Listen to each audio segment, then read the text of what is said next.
చేత గోరింట ఇంత చక్కని చుక్కకి ఇంకెవరో మొగుడంట రామ చక్కని సీతకి.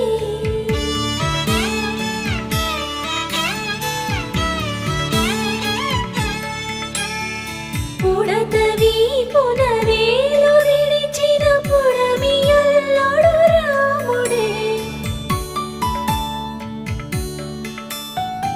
ఎడమ చేతను శివుని విల్లును ఎత్తిన రాముడే, ఎత్తగల